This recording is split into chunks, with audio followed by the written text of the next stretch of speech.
Welcome back to Foster Care, an Unparalleled Journey with Jason and Amanda Palmer, where our mission is providing strength to the weakest among us, from both kids in foster care and their biological families. We also talk about topics that affect all children and families. It is our hope that we can inspire you to become the best bio, step, foster, adoptive, or whatever kind of mom or dad that you can be. Part of our mission is inspiring others to become amazing foster families as well, if that is your calling. If it's not your calling, great. Find a thing that sets your soul on fire and go be awesome at that. Let's make our communities great together. Be sure to go by Jason M. Palmer and check out the blog post and other podcast episodes. You can search Jason and Amanda Palmer on iTunes, Spotify, Stitcher, Google Play, or anywhere else you get your podcast. If we don't show up, be sure to send me an email and let me know, and I will try to get it on there. We'd love to have you leave us some feedback in the form of a rating and review. It really helps the show gain attention. Back again. I've got that on recording now, just so you know. I'm sorry. Okay, I'm going to turn up our levels just a little bit in here. I'll turn them. Okay. Talk to me. We're going to have company. It's entirely possible. The door's not closed. It just sounded like someone opened the living room door. Ah. Okay. So that's going to run. And I'll hit go live. Are you ready? Sure. Welcome back. I'm going to be. To Foster Care, an Unparalleled Journey with Jason. And Amanda. Going live. Going live, baby. All right.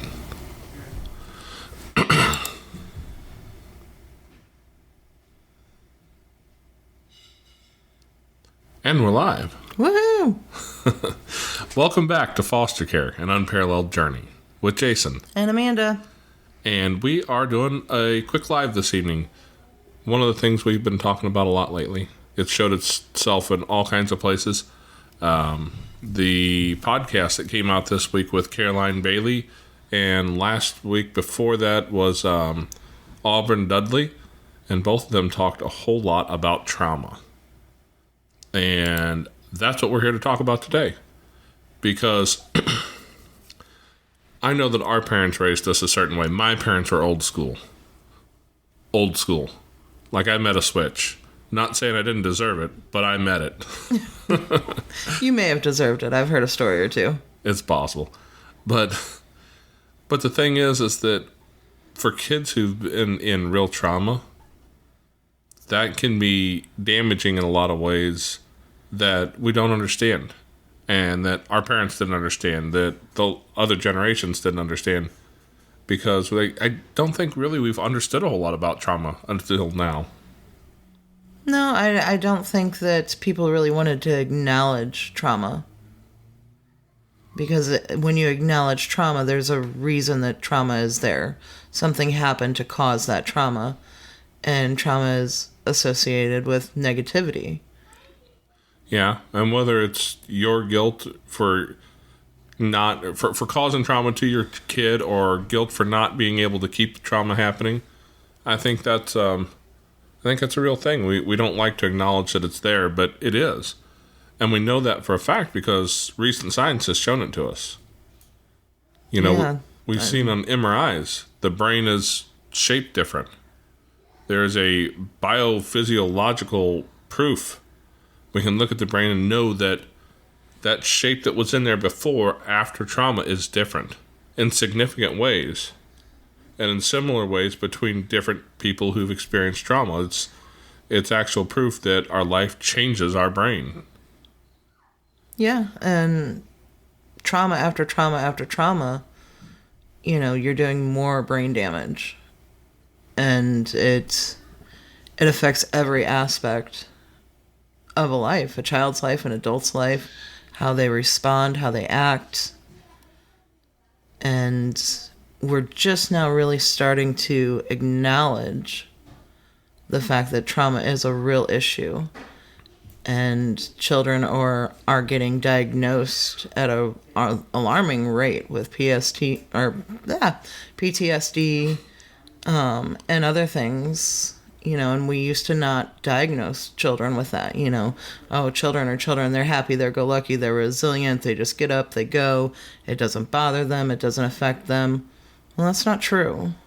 Yeah, because I think a lot of times kids are resilient and kids are able to hide the trauma in ways that we don't understand.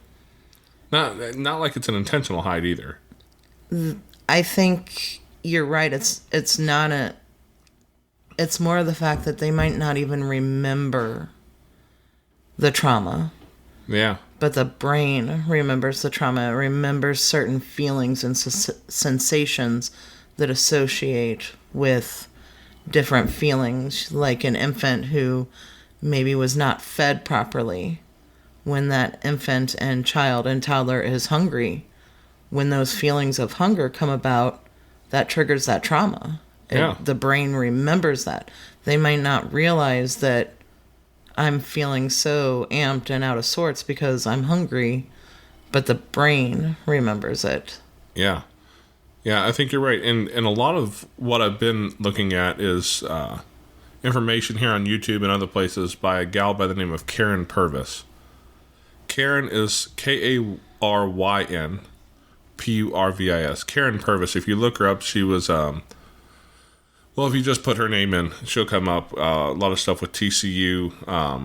I forget the exact what that stands for. It's a university. But she talked a lot about trauma in kids. She did a lot of work with kids. And I would tell you what all her accolades were. She was licensed, this, that, and the other thing. She had a lot of letters behind her name. But she worked with kids a lot. And she had a lot of experiential data along with scientific data behind it. And she taught TBRI, which is Trust-Based Relational Interventions, which I think is a great thing. When I look at it, when I watch it, when I try to learn it, and I can actually exercise it for myself, like I see where it works, and it doesn't make sense to me because to a lot of people, TBRI looks like no consequences to a kid. Looks like you're letting a kid off scot-free for bad behavior. I could see how it would look that way from the outside. Yeah, and a lot of people like to judge. They want to judge us parents on how we parent our children. Oh, everybody likes to judge. If that was my kid, I'd whoop their butt. You know, and I remember when our older kids were younger. I remember doing this. We did it. I specifically, we were in the store, and the kid's just having a meltdown. He's having a hyper wobble moment. And I looked at both of my boys, who at the time were probably 3 and 5, in that age range somewhere, and said, loud enough probably for the mom to hear, because I was not, probably trying to be... We were not very tactful. Yeah, I wasn't trying to be tactful. And I looked at my boys and I said, what would happen if you behaved that way? And they said, well, you get a butt whooping. I said, you're right. Don't forget it. Yeah.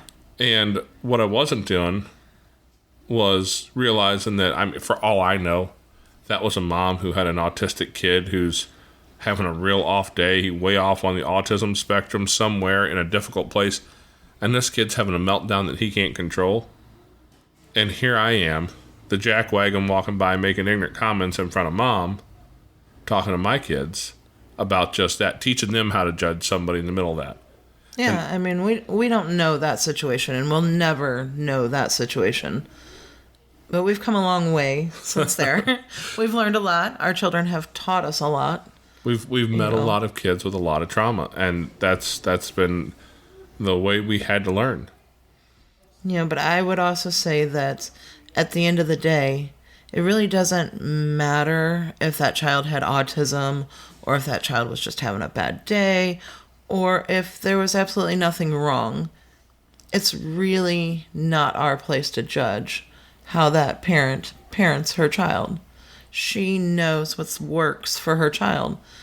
And I don't know. I don't even know that that's the case, because I meet lots of parents who don't know what works for their kid, who are just parenting based on what's easiest or what they saw in their own life, and they're just repeating maybe the same mistakes. Maybe they're repeating things that are great choices. Maybe they're going through trial and error too, trying to find out what works best for them. Yeah, maybe she didn't know everything. But it's like I not did. my place to tell her what works best for her child.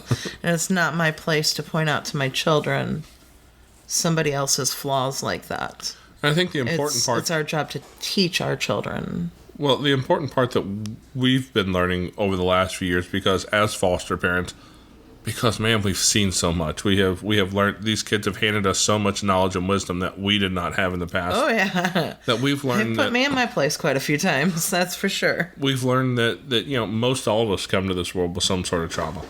Absolutely. And if you look in the Karen Purvis TBRI stuff, and she talks about some of the traumas that actually can come out as trauma behaviors later on in life. Learning to recognize that some of the things you see are not conscious decisions. It's a trauma-based behavior where your brain is remembering the stress or trauma that it had at a younger age. And you might not remember it, but when that happens, rather than take the time to respond to a situation, your amygdala... Yeah, my kids are being noisy. I'm going to go have a trauma-based moment here in a minute. Wow. But when you hit those moments, your amygdala fires, that part of your brain fires, it throws you into fight or flight, and you're not terribly in control unless you've done something to learn how to turn that reaction into a response. No, that's where our stress comes into play. That's our anxiety. That's our rapid breathing, shaking, just complete out of control feelings. That's where panic attacks come from. Yeah. Yeah. And what I've learned is when I have a kid who wants to challenge me, wants to have that fight. And as a young parent, I was always willing to have the fight. I'd have people tell me, "Oh, you got to pick your battles. You got to pick your battles." And I thought, "No, you're just a wuss. You're not willing to fight them all. I'm willing to fight them all." And I was, and I did. Good God, did I. I fought every fight and I won them like a champ until they got to be teenagers, and I realized that I wasn't winning the battle. I could win daily fights, but I couldn't win the battle because what I was doing was I was proving I was right. You weren't winning the heart. I was winning the argument, not the heart. And that was one of those moments when somebody asked me that question where I was like, oh, wah, wah, wah. I thought I knew what I was doing. I was busy winning the arguments and losing the heart. And my oldest son specifically, he and I went through some times in his teen years where we were really divided. You guys butted heads quite a bit. Yeah, it was like we just walked in the house and we were like two rams out in the mountainside, who would see each other and just run head first into each other just because we were there. It was ridiculous. And it took me a long time to realize that, yeah, he was wrong in some of his behaviors. So was this guy. And this guy's the guy who was teaching him how to behave. So, I probably deserve somewhere between 70 and 90% of the blame for that because I taught him how to do it. And it wasn't until a few years later that I've learned that there's ways to handle that differently. There's a lot of different techniques that are out there that you can use. Yeah, and that's the question I put over there in the chat. I don't know if anybody can see it if once you watch this when it's not live, but how can a parent with old trauma meet the needs of a kid who has their own trauma? I'll say, hi, I'm parent. A lot of old trauma. And most of us come to it with some old trauma. Well, the thing is children who come into care for a reason. And that reason involves trauma. And with that being said, those are not the only kids that experience trauma. Yeah. Our children on a day-to-day, our bio kids, they face trauma that, we traumatize our children. A lot of times we don't mean to. I'd say most of the time we don't mean to. Experiences in the world traumatize our children. The death of a loved one, a sibling, all those things are trauma. They change and they shape who we are. And especially when you're a child that grows up with trauma and then you're the parent and you haven't dealt with your own trauma and you're trying to help your children through trauma, it can be very explosive. It can feel very explosive and out of control at times. It gets close to the blind leading the blind sometimes, just because if you haven't finished walking your own journey, it's hard to tell them where to go. It is. I mean, I could throw myself on the floor and throw a tantrum with the best of them. But is that appropriate for me to do? Right. And Probably not. But sometimes it feels like that's what I want to do. And one of the things that I've learned is there's several ways of that whole self-regulation thing. And that's what we want to teach our kids is self-regulation. Because what you're seeing in those moments of trauma is you're seeing dysregulation. Right now I have a dysregulated child on the other side of that door, and I don't know how much of it is coming across the microphone. Hopefully it's not too much to be distracting, but it seems really loud in here. But self-regulation looks different for everybody. Not the thing that helps me the most may not help my child the most. So there's a lot of different techniques out there and things that you can do and use. Like meditation. I'll let you talk about meditation for a moment because you're good at meditation. I'm going to go try to regulate our children real quick. Regulators! Mount up. No, one of the things I learned was a solid morning routine. And if you're familiar with Hal Elrod, if you're not, look him up. He's got a book called The Miracle Morning. And he talks about a morning routine and the importance of a morning routine. And he has something pretty specifically laid out in the book that involves different parts of a morning routine that allow you to be able to set up the pieces of your day to be successful. And one of the, I'm not going to give you the whole Hal Elrod book here, but the first step in that is a silence practice. And for you, that might be meditation. For you, it might be a prayer time. It might be, there's a lot of different things that can be. And when I first started doing it, I used, I think it was called, it's the Calm app, CALM, Calm. And it just has guided meditations on there. It's free if I remember right. I'm certain I didn't pay anything for it.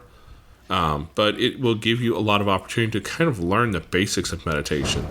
And what I found for me is that morning meditation is best if it's just a quiet, peaceful, counting-based meditation, for lack of a better word. I just focus on my breathing and just count. And count up to whatever number I pick that morning and focus on each number. And then I turn around and come back down. And as I go down, that's where my meditation really seems to allow me to have to stay in the present moment. Because somewhere between about 200 and 190, I start to lose track of where I was. And so you have to pay attention as I go down. What that does is it brings my mind back into that exact moment, and it disallows me to stay focused on all the other things that run in and out of my brain. And what I'm doing is slowly teaching my brain how to step outside of that dysregulated moment and live right here in the present. So that when I start to feel that dysregulation later on in the day, when I have to go step into the boss's office and have a tough conversation about something, when somebody gets ignorant at work, cuts me off in traffic, tries to run me off, whatever it is, I'm slowly building that muscle of learning how to come back to a calm space and take the time to respond to a situation instead of just reacting. Because I'll be honest, I know you've got to be able to hear this kid screaming in the background. I got a good kiss out of the deal, so. 5 years ago, I would have ended the stream so I could walk out there and he and I would have had a very serious conversation. He'd have probably ended up with a spot on the butt and sent to bed. But however, really, he's out there playing. He's running his cars around the dining room floor. He's really being good, but he's just a little loud. Yeah, but the thing is that he's not listening, and that would have really triggered my dysregulation. And it would have been taken a whole lot for me to get to the point where I felt like I could sit here and just talk through it. And now I've done the work to where that doesn't make me insane. My anger doesn't jump up. Because that's the one thing, I don't know if it's the same thing for women as it is for men, but almost every man that I meet, one of the things we all struggle with is the ability to get angry like that. I can be angry and ready to kill somebody in a heartbeat because it's just how I'm wired. My anger can go to rage really fast, and I had to learn how to control that. And that was part of it, was learning to take those morning routines where I would spend some time in meditation, practice. Writing was a really good thing for you too. Yeah. Writing really helped calm you some. Oh yeah. I mean, here, scoot back for just a little bit. Let's see if I can dig it out here. I've got, I mean, it looks like a Bible, but it's really like, I mean, you want to read all my personal private thoughts? They're all in there, like pages and pages and pages and pages of it. Falling out. But that's another piece of it for me as well, is writing. Learn to find a creative outlet for me to understand what's going on. Not even to understand what, but to understand how to take my head when it runs amok, when it starts to get spun up or triggered is the current fancy word. When I start to hit that headspace, I've done the hard work ahead of time to where I know how to calm my brain back down. And any one of those things can do that for you. You know, Amy Cuddy, here on YouTube, look her up. She has a TED Talk. I can't remember the name of her TED Talk, but she talks a lot about power posing. And oh yeah, like your power stance? Is that what you're talking about? Power posing, yeah. Okay. And it's real simple stuff. And it's a fact that when somebody wins a baseball game, when they win a football game, or European football game, when everybody knows that arms raised in a V shape is a shape of victory. It's happiness. It's, I win. I won. This is a good feeling. And when you take some of those things that are just natural poses that make us feel good, when you put your body in that position, you can actually change the way that your brain is working in that moment. Yeah, you can release endorphins. Yeah, there's science behind it. It blows my mind. It's kind of the fake it till you make it idea, but not really that. It's about just put yourself in a situation that gets you ready to address the moment. And if you guys don't know who Chris Voss is, he's another great guy to follow. Chris Voss is the FBI's former lead investigator for the International Hostage Negotiation Team. Something like that. When people kidnapped Americans overseas, his phone was the one that rang. And if you listen to him talk about it, there's science that shows us that you are up to 30-something% smarter just by putting a smile on your face. They had some interesting studies they did where they had participants sit there with a straight face, or the other ones they gave them an ink pen or a pencil or something and made them hold it in their mouth so that they're forced to sit like that.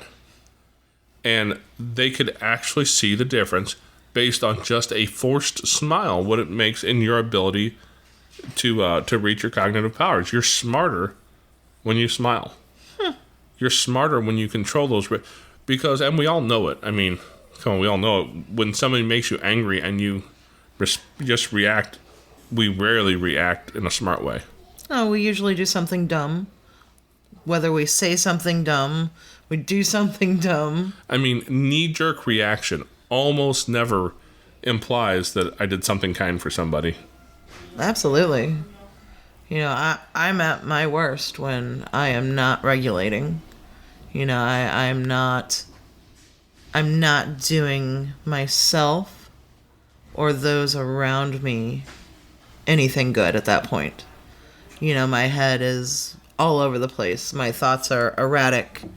They're just all over the place. And that's why I found breathing is a good thing for me. Because when I get really triggered or amped, I call it amped because I feel like I'm on speed almost. You know, I feel so up. And then my breathing, you know, I start breathing shallow. And before I know it, I'm having a panic attack. And that was not something that I had ever experienced until the past few years, you know, after losing our daughter. And it was like once I had that first panic attack, once I really was unregulated, it just kept happening over and over and over. You know, it was like I almost felt like there was no end in sight. They would just come one after another.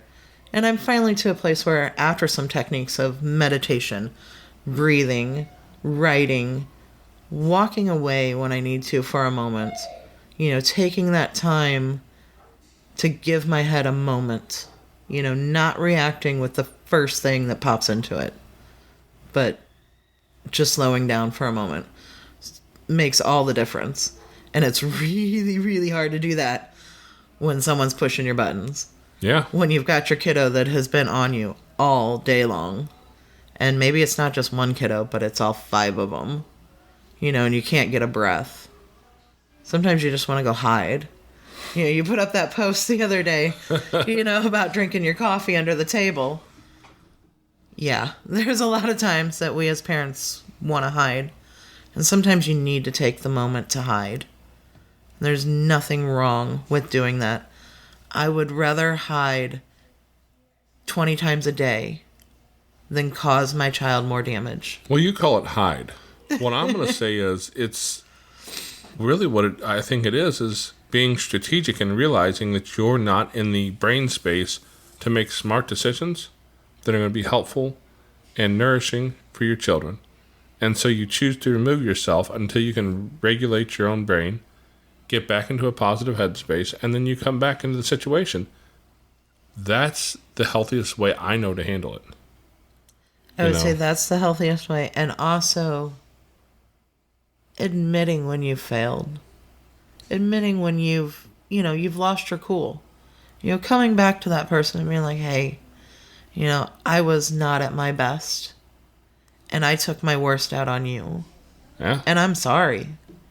Because words hurt. Words will cut you to the core. And your children, they remember those words. You may forget those words because once you say them and you're angry, they're just out there and they're gone. But the person that you've given that anger to, they remember that. They'll remember it for years. As a parent, one of the things we do unconsciously is we're constantly writing that voice that our children will hear in the back of their head for the rest of their life. That voice that says you are not whatever enough. You're not good enough. You're not smart enough. You're not pretty enough. You're not skinny enough. We had my son had a girlfriend, and her mom came over to our house one day, and we're standing outside. And we're just, I think the kids were having a little fire. See, we hadn't even planned on talking about this, and I immediately know exactly what you're talking about and where you're going. And the mom looks at the daughter, and this girl was a twig. Oh, yeah, she was. She was a twig. I mean, not necessarily a bad way, but she was a thin girl. And her mom looks at her. And skinny. And with some level of contempt in her voice, looks at her and calls her thunder thighs. She did it in front of her daughter's boyfriend and then his parents, that's, us. And she calls this girl a name to demean. In front of all her peers. And it wasn't even in a... It wasn't joking. Yeah, it wasn't a joking manner. It wasn't like, I might tell my son he's goofy in public, but, it's a joke. And we're laughing. She had disgust in her voice. Yeah, that's exactly it. She had disgust. She had, maybe not malice, but contempt. Like, there was something there. And I don't think she had a clue. But the look of defeat on her daughter's face was instantaneous. Yeah. And everybody that was there seen that. And so not only did her mom make her feel bad, she feels bad around all of her friends. Around a boy that she's trying to impress because she's trying to date. She took this young woman who was in a situation where she was already a little bit uncomfortable and just called her out and made her feel terrible. And this was just one instance where this mother did this in front of us. This happened multiple times throughout the time that we knew this particular family. And I'm certain that I can probably say that if we ran into them today, it's probably still happening. Yeah. Yeah, I'm sure, because that was just her attempt at saying, and I don't know why she felt the need to say that to her daughter, but we watched her cause trauma that will come up later. And most likely it had something to do with the fact that the mom was feeling something at the moment and she was just handing it off to her daughter. But here's the thing is you as a parent, me as a parent, her as a parent, we get to write the inner dialogue, the inner monologue, I guess it is, in our own head. Unless you're like me, and then you might have a dialogue going on in there, different story. But we're writing that story in their head. What do you want that story to say? How many times do you have to say you're smart, you're pretty, you're good, you are enough to overcome the times that you have said you're not, whether you said it verbally or non-verbally, implied it, whether they thought that's what you were saying? Like, there's a piece there that digs deep and hurts a kid. And I don't think we try to do it even when we do it. You know, I remember when our older sons were a little bit younger, and one day my son looked at me and said, "Dad, nothing I ever do is good enough for you."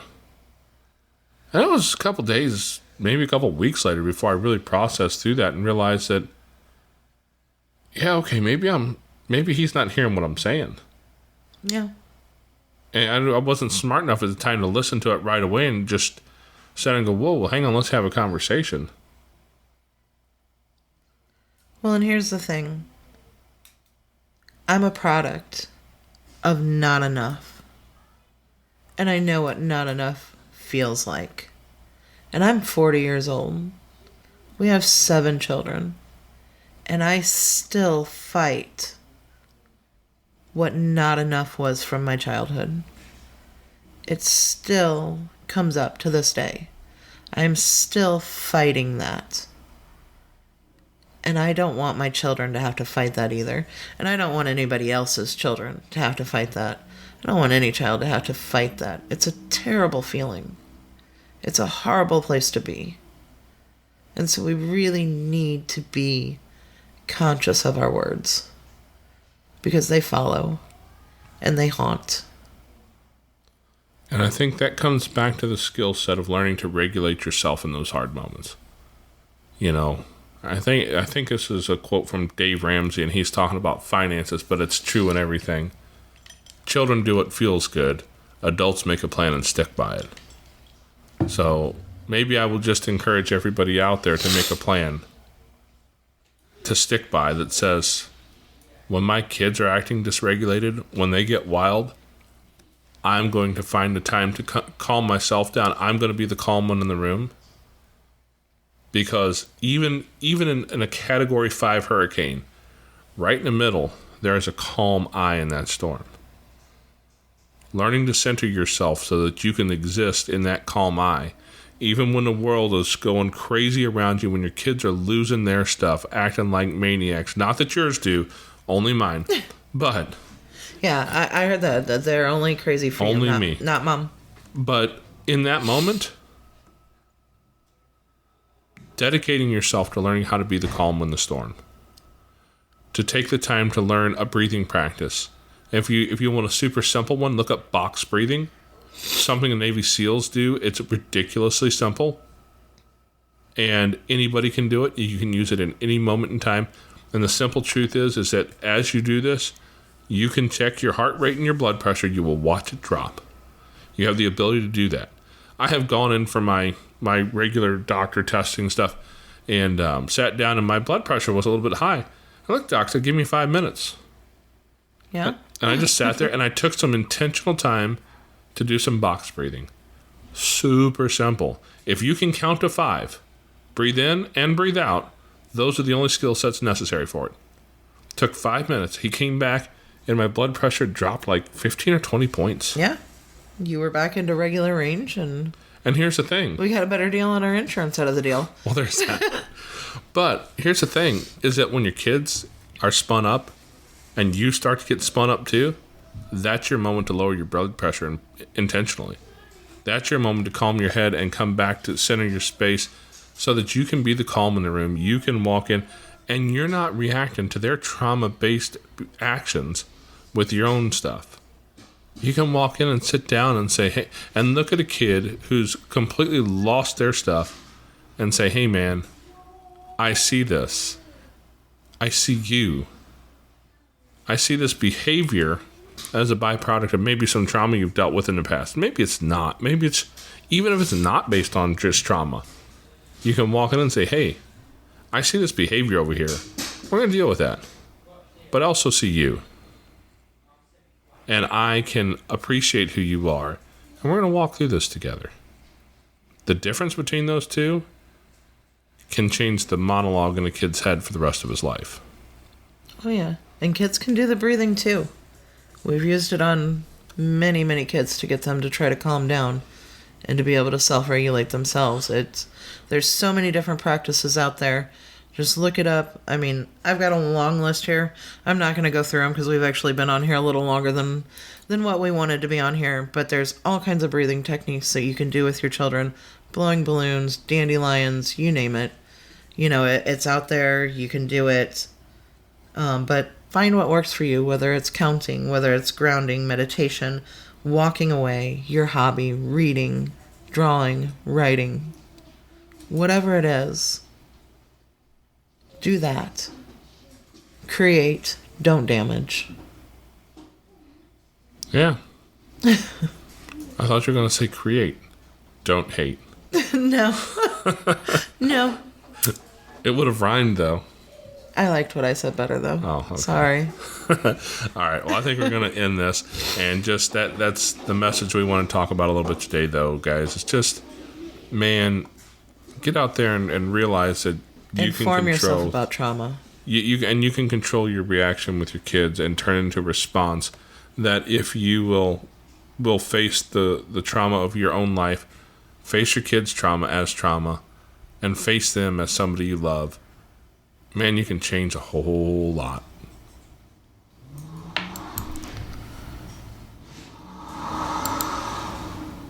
Get the car revving up in the background. That's awesome. Stream finished. We're going to edit in studio. I don't know what the hell that's going to do. I don't think it I don't know either. You can turn off Audacity too whenever you're ready. If you ever.